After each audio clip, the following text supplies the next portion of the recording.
नमस्कार साथियों, एक बार फिर से आप सबका न्यू लाइट विद दीपक में बहुत बहुत स्वागत है। बहुत दिनों के बाद मैं वीडियो लेकर आया हूं, इसके लिए मैं आपसे माफ़ी चाहता हूं क्योंकि आप जानते हैं कि मैं किताब को लेकर के व्यस्त था। बहुत बड़ी जिम्मेदारी थी, समय पर इसकी आपूर्ति करनी थी, तो इसके लिए बहुत बहुत खेद है मुझे। और अब मैं रेगुलर वीडियो अपलोड करूँगा, अब कोई टेंशन नहीं है। आप तैयार हो जाइए, शाम को प्रतिदिन 6 बजे आपको एक वीडियो मिलेगा। यूपीएसआई की भर्ती आ गई है, अगर आप उसकी तैयारी करते हैं तो ये वीडियो आपके लिए पर्याप्त है। मतलब जिस तरह से गणित आप यहाँ सीख पाएंगे उतनी सहजता से और कहीं नहीं। मैं बहुत ही बेसिक स्तर से शुरू कर रहा हूँ, मतलब ये दिमाग में रख करके पढ़ाता हूँ कि सामने वाले को यानी कि आपको कुछ भी नहीं पता है, यानी हर एक एंगल को टच करता हूँ। तो आप बिल्कुल अच्छे से नोट्स बनाइए और आप किसी भी एग्जाम में आप बैठेंगे गणित पूरा कर लेंगे। आज का जो टॉपिक चुना है वो है इकाई का अंक ज्ञात करना, यानी कि किसी भी संख्या का इकाई का अंक क्या होता है ये हम कैसे पता करें ये सीखेंगे। और सबसे रोचक बात ये है कि हर एग्जाम में यहाँ से एक प्रश्न अनिवार्य है और ये बहुत सरल टॉपिक है। यानी अगर आप ध्यान से नेक्स्ट 10 मिनट ध्यान से मुझे सुने और देखें तो ये टॉपिक हमेशा के लिए आपका तैयार हो जाएगा, यानी कि 1 या 2 नंबर कन्फर्म हो जाएगा। तो चलिए शुरू करते हैं।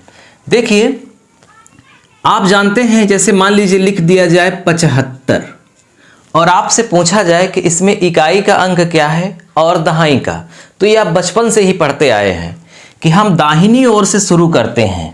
ये इकाई है और ये दहाई है, सही बात। अब इसके पहले कोई अंक होगा तो वो सैकड़ा होगा, उसके पहले कोई होगा तो हजार। यानी हम दाहिनी ओर से शुरुआत करते हैं, जैसे 3 7 6 4, तो इकाई दहाई सैकड़ा हजार 3764। तो इसमें इकाई का अंक क्या है 4, इसमें इकाई का अंक क्या है 5। तो ये मैं आपको समझा रहा हूं, परीक्षा में कैसे आता है अभी मैं आपको आगे दिखाऊंगा, लेकिन मैं चाहता हूं कि आप एकदम गहराई से इस बात को समझ लें, क्योंकि केवल फार्मूला अगर रटे रहेंगे तो आप फार्मूला भूल जाएंगे तो सवाल नहीं कर पाएंगे। फार्मूला भी आप सीखिए, लेकिन उसके पहले आप अच्छी उसकी जानकारी हो, समझ हो। जैसे मान लीजिए आपसे कह दिया जाए कि 15 गुणित 17, इसमें इकाई का अंक क्या होगा। परीक्षा में इस तरह से सवाल आती है कि 15 गुणित 17 में इकाई का अंक क्या होगा। तो आप क्या करेंगे, मान लीजिए कि आप नियम नहीं जानते तो आप ये करेंगे कि 15 में 17 का गुणा करिए।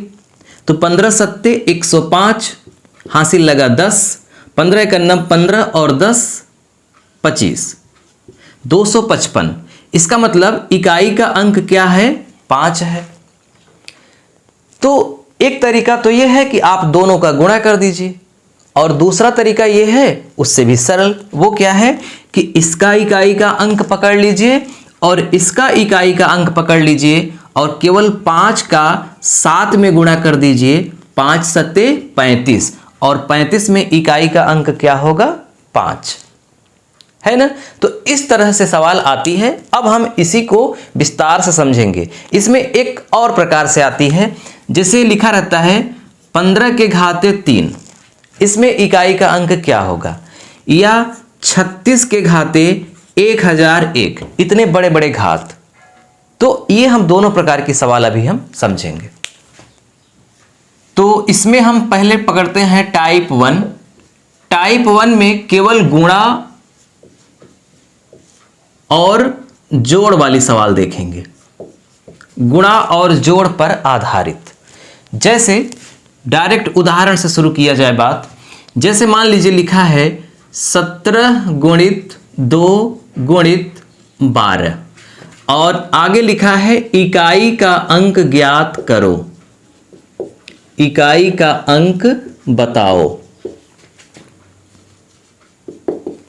ये प्रश्न है। हमने अभी क्या बताया, आपके पास 2 तरीके, 17 का 2 में गुणा करो, फिर जो आए 12 में गुणा करो, लिख दो, पता चल जाएगा इकाई का अंक क्या है।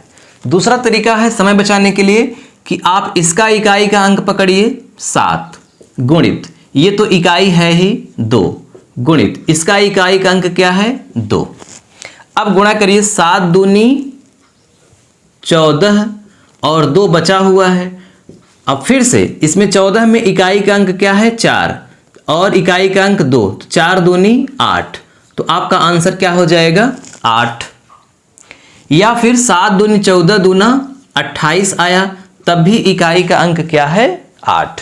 कहने का मतलब कि आपको चाहे जितनी बड़ी बड़ी संख्याएं लिखी रहें गुणा के रूप में, अगर इकाई का अंक आपको निकालना है तो आप केवल इकाइयों का ही गुणा करिए और फिर जो आए उसमें ही इकाई का अंक ही आपका उत्तर है। जैसे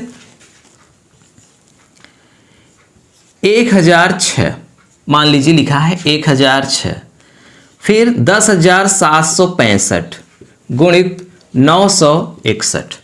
अब बताइए इतनी बड़ी संख्या है और कह रहा है बताओ इसमें इकाई का अंक क्या होगा। तो क्या करेंगे, इसका इकाई का अंक 6, इसका इकाई का अंक 5 और इसका 1, यानी कि 6 गुणित 5 गुणित 1, 6 पंचे 30, 30 एकन्नम 30, तो इकाई का अंक क्या आ गया 0। तो इसमें मतलब ये जो प्रश्न है कि इकाई का अंक बताओ, तो इसका उत्तर क्या हो जाएगा 0। मुझे लगता है अब आप कर लेंगे, चाहे जितनी बड़ी संख्याएं रहें, बस आपको इकाइयों को ही पकड़ना है। मान लीजिए अगर बीच में प्लस भी आ गया, जैसे तीसरी सवाल है 75 गुणित 76 धन 18 और कहा जा रहा है कि बताओ इसमें इकाई का अंक क्या होगा।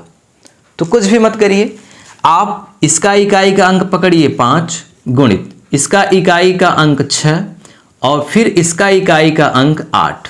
लेकिन आप यहाँ पे धन लगा है, प्लस लगा है तो प्लस ही लगाएंगे। और अब बोर्डमास के नियम से पहले गुणा करिए फिर जोड़िए, 5 छंग 30 और 30 में 8 जुड़ गया 38। बताओ इकाई का अंक क्या आया 8। पूरा करने की आपको जरूरत नहीं है क्योंकि आपको इकाई का अंक पता करना है। तो ये हो गया गुणा और जोड़ वाला, जिसे हमने पढ़ा टाइप 1 में। अब टाइप 2 में पढ़ेंगे घात वाले, पावर वाले। जब पावर लगी हो तब इकाई का अंक हम कैसे पता करें। टाइप 2 घात वाले प्रश्न।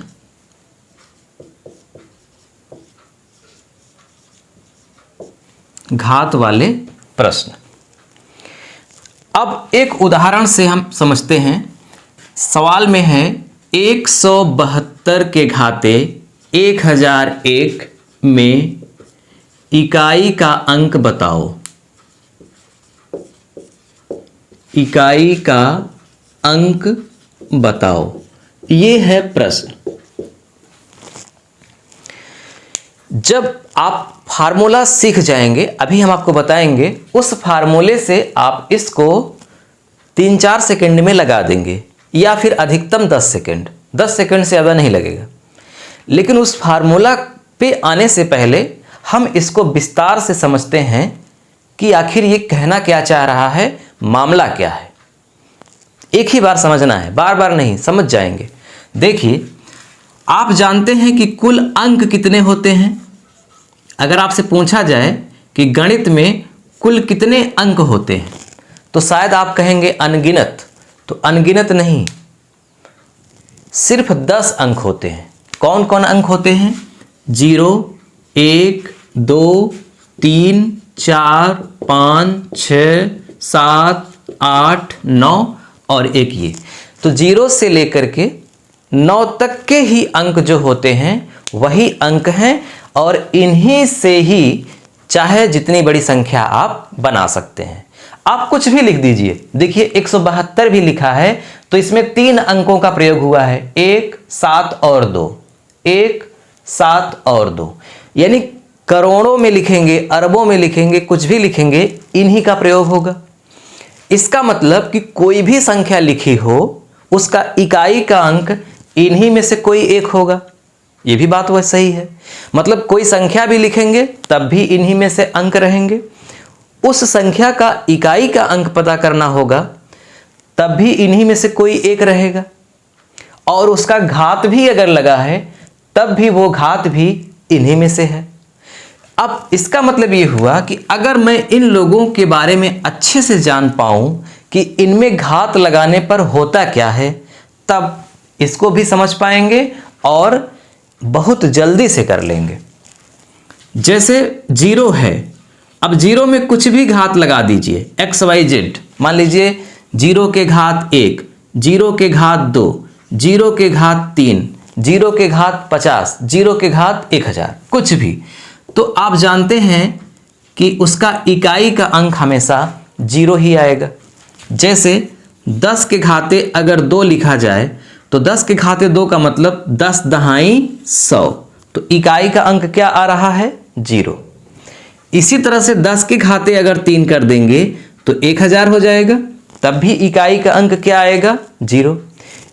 इसका मतलब एक बात हम अच्छे से समझ गए, वो ये है कि जब भी किसी भी संख्या का इकाई का अंक 0 हो तो उसमें चाहे जितना घात लगा हो उसका इकाई का अंक हमेशा 0 ही होगा।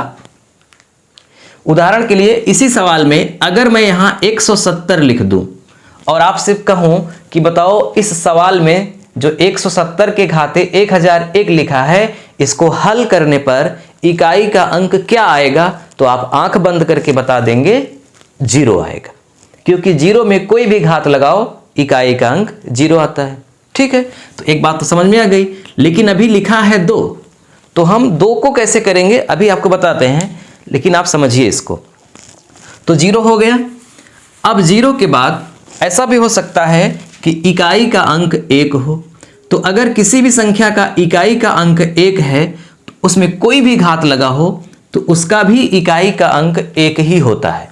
जैसे अगर मैं 11 के घाते 3 लिख दूं, 11 के घाते 3, तो इसका मतलब क्या होगा? 11 गुणित 11 गुणित 11 1331 होगा, और इसको हल करने पर 1331 आया और इसका इकाई का अंक क्या है?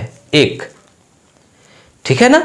तो जिसमें इकाई का अंक 1 हो और कोई भी घात लगी हो उसका भी इकाई का अंक क्या होगा? 1। आपको हल करने की जरूरत नहीं है। तो 0 को हल करने की जरूरत नहीं पड़ी, 1 को हल करने की जरूरत नहीं पड़ी। अब आगे आते हैं 5 में। अगर 5 में भी जैसे यहां 175 लिख दिया जाए और कहा जाए कि बताओ इसमें इकाई का अंक क्या होगा, तो इसमें भी इकाई का अंक 5 होगा, क्योंकि 5 में भी चाहे जो घात लगा दो हमेशा अंत में 5 ही आता है। जैसे 15 के घाते 2, तो 15 15 225, इकाई का अंक क्या आ गया? 5। तो 5 भी पता हो गया आपको कि 5 भी अगर रहेगा तो हमेशा इकाई का अंक 5 ही आएगा। अब एक अंतिम अंक है 6। 6 में भी कोई घात हो तो उसका भी अंतिम अंक यानी इकाई का अंक हमेशा 6 ही होता है। अब आप इतना रट लीजिए कि जब आपको घात वाली सवाल मिलेगी तो उसमें आपको सबसे पहले इकाई का अंक देखना है कि 0, 1, 5, 6 इनमें से तो कोई नहीं है, और अगर इनमें से कोई है तो वही उत्तर हो गया, कुछ भी करने की जरूरत नहीं है। लेकिन अगर इनके अलावा क्या क्या बच रहा है? 2, 3, 4, 7, 8, 9 इनमें से कोई है जैसा कि इस सवाल में है, तब इसे क्या करेंगे? अब यही आपको अच्छे से समझना है। तो देखिए क्या करेंगे।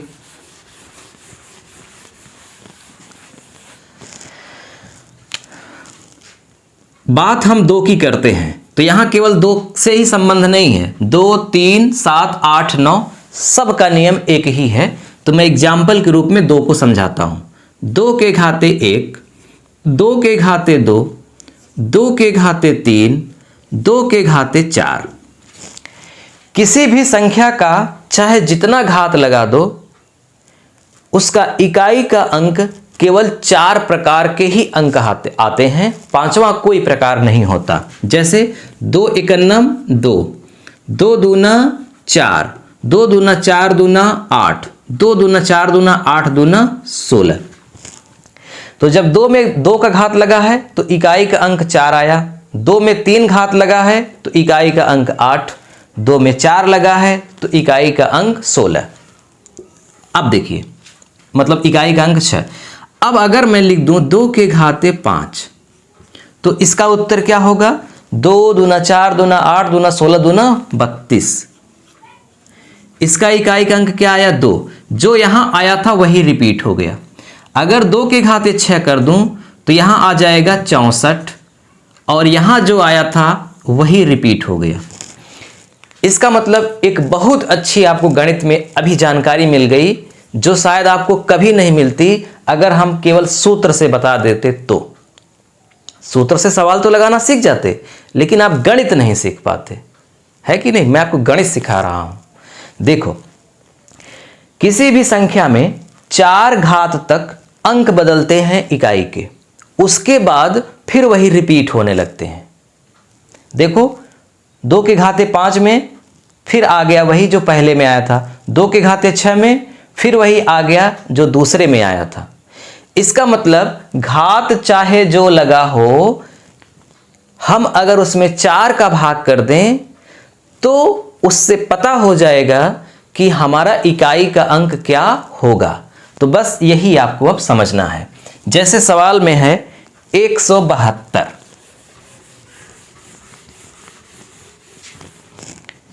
क्या लिखा है? 172 के घाते 1001, इसमें इकाई का अंक क्या होगा? तो आपको कुछ नहीं करना है, यहां जो घात 1001 है इसी 1001 में 4 का भाग करना है।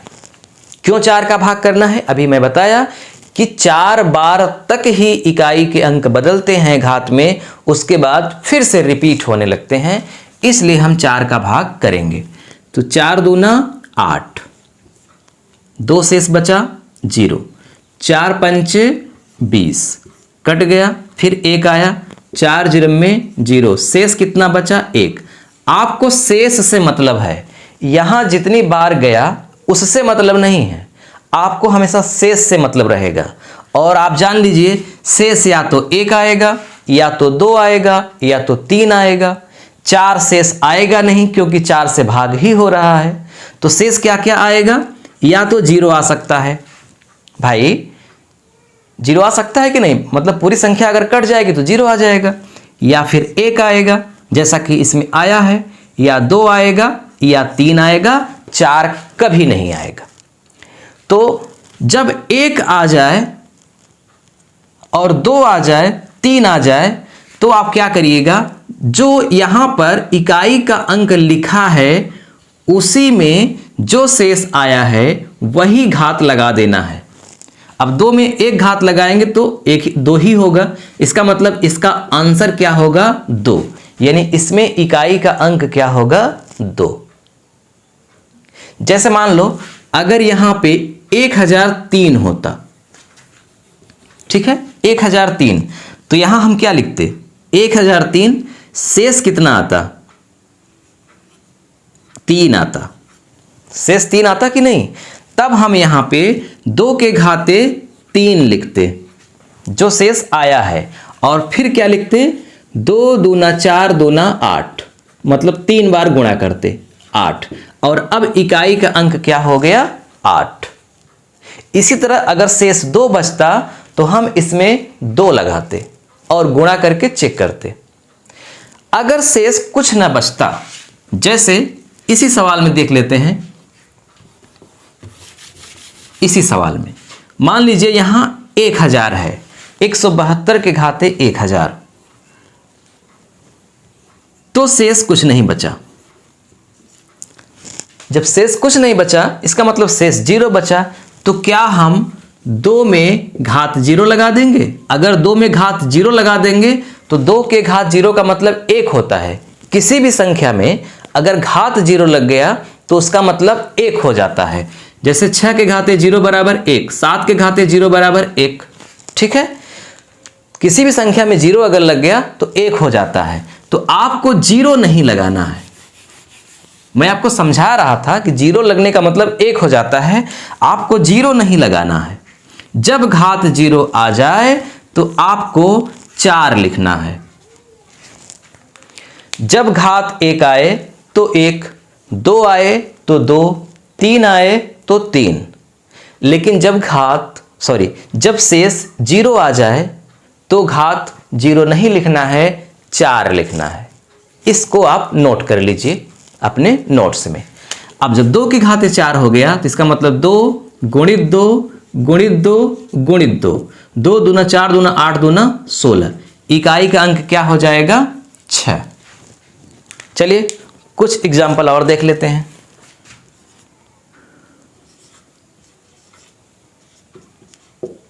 608 के घाते 57, इसमें इकाई का अंक क्या होगा? तो 57 में आप 4 का करिए भाग, 4 एकन्नम 4, 17, 4 चौक 16, शेष कितना बचा? 1। अब आपको ये जो इकाई का अंक 8 है, इसमें घात 1 लगा दीजिए और इसका आंसर क्या आ गया? 8। समझ में आ रही है बात? अगर 734 के घाते 59 लिखा है तो 59 में 4 का भाग करिए तो कितना आएगा? 59 भागा 4, 4 एकन्नम 4 कट गया, 4 चौक 16, शेष कितना बचा? 3। तो अब 4 के घाते 3 लिख दीजिए, 4 चौक 16 चौको 64। तो इकाई का अंक क्या आ गया? 4। अगर शेष जीरो आ जाता तब हम क्या लिखते? 4 के घाते 4, जीरो नहीं, 4 के घाते 4। कुछ सवाल सेकंड में लग जाएगी, 1 सेकंड में देखते ही लग जाएगी। जैसे लिख दिया जाए 9261 के घाते 105, इसमें इकाई का अंक क्या होगा? कुछ नहीं करना है, इकाई का अंक 1 ही होगा।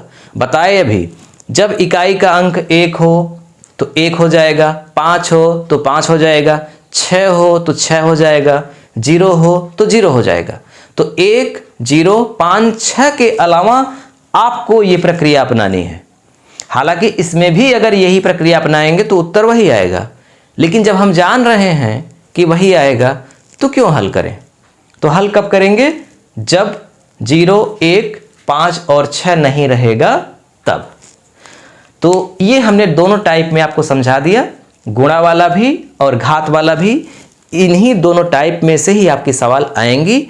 अब थोड़ा सा कठिन कर सकता है देखने में, लेकिन नियम वही रहेगा। कैसे? देख लीजिए।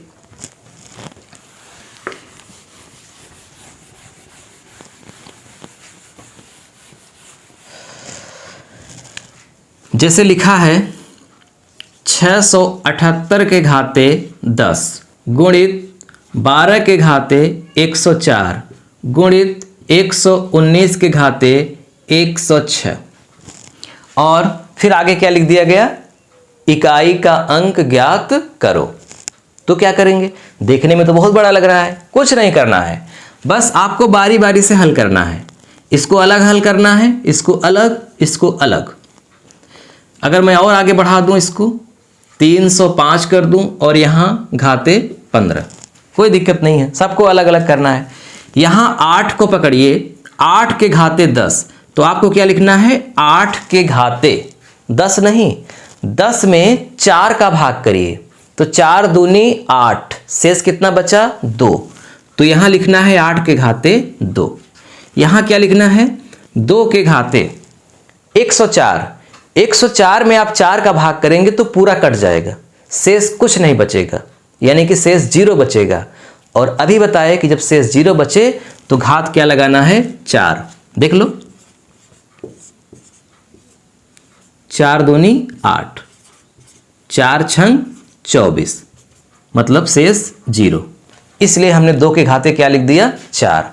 आगे बढ़िए, 9 के घाते 106 है, तो 106 में 4 का भाग करोगे तो क्या आएगा? तो 104 में जब 4 का भाग किए थे तो कुछ नहीं बचा था, तो जब 106 में 4 का भाग करेंगे तो 2 शेष बच जाएगा। इसी तरह से आगे भी 5 लिखा है इकाई का अंक, उसको हल ही नहीं करना है, 5 है तो हमेशा 5 ही आएगा। अब घात वत लगाने की जरूरत नहीं है। अब देखिए 8 के घाते 16 का मतलब होता है 8 अठाई 64। 2 के घाते 4 का मतलब होता है 2 दूना 4 दूना 8 दूना 16। 9 नवा 81 और 5। अब ये जो आपका दूसरा टाइप का सवाल था, अब ये पहले टाइप में बदल चुका है जिसमें गुणा करना था। अब उसमें इकाई का अंक ये और ये अलग निकाल लीजिए। 4 6 1 5। 4 छंग 24, 1 पंचे 5। अब इसको हटा दो, इकाई का अंक है 4, 4 पंचे 20। तो आंसर आपका क्या आ गया?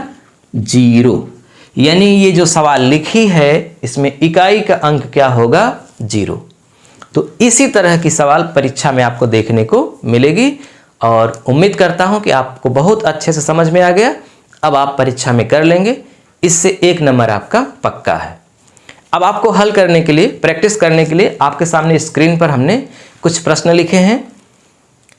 इनमें जितने भी प्रश्न आप हल कर सकते हैं, उम्मीद है कि आप सारे हल कर लेंगे। आप हल करिए और भी आप अपने किताब से लेकर के हल करिए। और अगर मेरे समझाने में कोई त्रुटि है, आपको समझ में नहीं आया है, तो आप कमेंट बॉक्स में उसे लिख कर पूछ सकते हैं। मैं अगले वीडियो में उसे बताऊंगा आपको और हल भी यहाँ करूँगा। पहली बार देख रहे हैं तो चैनल को सब्सक्राइब कर लीजिए, घंटी चालू कर लीजिए, ताकि जैसे ही कोई नया वीडियो हम अपलोड करें वो आपके पास पहुँच जाए। और आप किसी भी प्रतियोगी परीक्षा की तैयारी करते हैं, ये वीडियो आपके लिए पर्याप्त है। और जो भी मैं आगे पढ़ाने वाला हूँ वो सब मैं इस तरह से पढ़ाऊंगा कि आप किसी की भी परीक्षा दीजिए, चाहे लेखपाल की दीजिए, चाहे एसएससी की, चाहे रेलवे की, चाहे एसआई की, चाहे जिसकी परीक्षा दीजिए, आप गणित कर लेंगे। ठीक है, मिलते हैं अगले वीडियो में। नमस्कार।